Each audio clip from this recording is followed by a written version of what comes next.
but you go back and then you come back, I think maybe one more time. And that's the evacuating the Canadian contingent and using fish trucks and then what was that about? Like that was pretty wild. Yeah, so I'd been in and out of Libya still a couple of times since, but then I was out in Brazil covering the World Cup.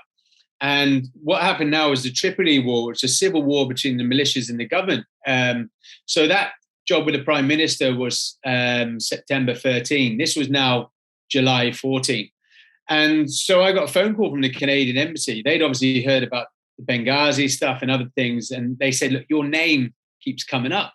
The situation is here. Everyone's gone. The Americans, Brits, Italians are already left, and they were still stuck behind. They're stuck behind because they were shredding, or they're not going back in, whereas the other embassies were coming back in. So they got caught behind. And so and they said, your name keeps coming up. There was 18 military and 4 diplomats. They had their own CP team, things like that, but they'd never left the walls of Tripoli. The coastal road is only 100 kilometers to the border. And I'd already got a couple of guys out for US aid in low profile vehicles, in little taxis, just got them straight across. Again, not drawing any attention to them, but using my fixer, because his family were from Zouala, which is on the border. So again, having those right contacts, and we had safe houses along the way.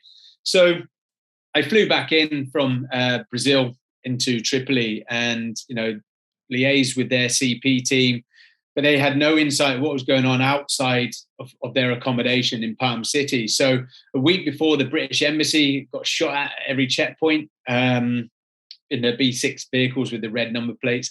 And so me and Abu Bakr went out and we spoke, and we did all the intelligence stuff. We spoke to didn't speak to the guys with the guns, spoke to the tribal elders, told them what our plan was, our objective, and when we were doing it. And it was actually all about respect and communication. And they appreciated it. And actually, where the Brits got shot at, one of the main towns, we then got escorted when we came out because they knew we were coming. And it was, it was just a different approach rather than just that hasty move. It's high time, assess the situation. So so they were in their vehicles, and then myself and Abu Bakr in a soft vehicle ahead of the convoy, speaking to the checkpoints, liaison, palming some hands with cash, as you do, and then just safely got them through. So evacuated the Canadian embassy, 18 men. We had UAV coverage as well from the border, but obviously they could only, because they're diplomatic vehicles, no one's allowed to go enter their vehicles. They had much more kit than that, so their issue was the kit.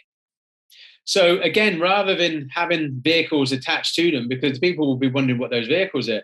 Every day from Tripoli, there's fish wagons which take fish from Tripoli into Tunis. So they do that route every day. They know the borders, they know the things. So that's what I did. I employed 2 fish wagons who do that route all the time, and we put all this, and a lot of it was sensitive kit as well. Put it in there.